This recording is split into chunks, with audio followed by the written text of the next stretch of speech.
थोरै बोलौँ, धेरै सामाजिक काम गरौँ। सेवा नै धर्म हो, पानी नै जीवन हो, माटो नै हाम्रो धरती माता हो।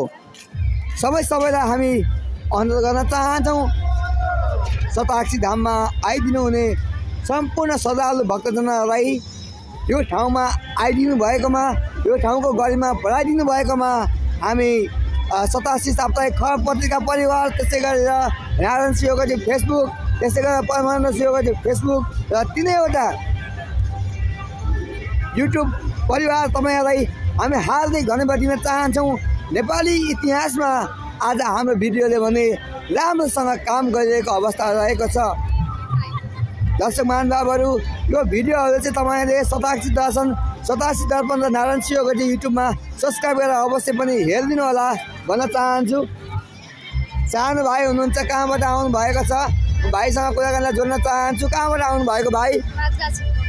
पाँचगाछीबाट सताक्षी धाममा आउनु भएको। कस्तो लागिरहेको छ यति बेला? तपाईँको नाम भनिदिनु न। कति यहाँ पढ्नुहुन्छ?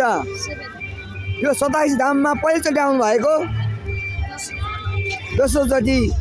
पहिलोचोटि र दोस्रोचोटिमा के परिवर्तन पाउनु भयो? ल ठिक छ, भाइ सानै छ, भाइलाई थाहा छैन, बहिनीहरूलाई थाहा होला। कहाँ भाग्नु अघि बोल्नुपर्छ, भागेर हुन्छ? ल आउनुहोस्, आउ न। किन भाग्नु भयो? डर लाग्छ? त्यो डरलाई आजदेखि निकालेर फालिदिनुहोस्। सक्नुहुन्न भने म निकालिदिन्छु, तपाईँको डर कहाँ लाग्छ? निकालेर फालिदिन्छु। ल तपाईँलाई पनि स्वागत गर्न चाहन्छु। नाम भनिदिनु न यति बेला। तुलसा खनाल। कति पढ्नुहुन्छ? तपाईँ त यहीँको स्थानीय बासिन्दा हुनुहुन्छ होइन कि होइन? शिवसताक्षी 1 धर्मपुरबाट आउनु भएको छ। अनि कि प्यारी बहिनीको नाम? कतिमा पढ्नुहुन्छ? कतिजना आउनु भएको छ तपाईँहरू? कतिजना समूहमा आउनु भएको छ? ए, विद्यालयको पढाइ राम्रोसँग चलिरहेछ। आज पनि सताक्षी धाममा राम्रोसँग घुमघाम रमाइलो भइरहेछ। के भन्न चाहनुहुन्छ यति बेला? जसले इन्टरनेटको माध्यमबाट देश विदेश र संसारका कुना काप्चामा तपाईँहरूलाई हेर्नुहुनेछ, के भन्न चाहनुहुन्छ? सताक्षी धाममा आउनुहुने श्रद्धालु भक्तजनहरूलाई यति बेला के भन्न चाहनुहुन्छ?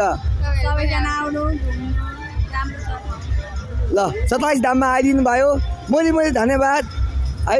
यो भिडियोलाई हेरिदिनु होला। फेसबुकमा, टिकटकमा नारायण शिवकोटी छ, युट्युबमा पनि देख्न सक्नुहुन्छ। सताक्षी दर्पण नारायण शिवकोटीमा आफ्नो अमूल्य समय दिनुभयो, यो ठाउँमा आएर सताक्षी धामको गरिमा बढाइदिनु भयो। धेरै धेरै धन्यवाद। दर्शक महानुभावहरू, यहाँ आउने श्रद्धालु भक्तजनहरूसँग पनि हामीले उहाँका कुरा र रायहरूलाई पनि लिने कोसिस गरेका छौँ।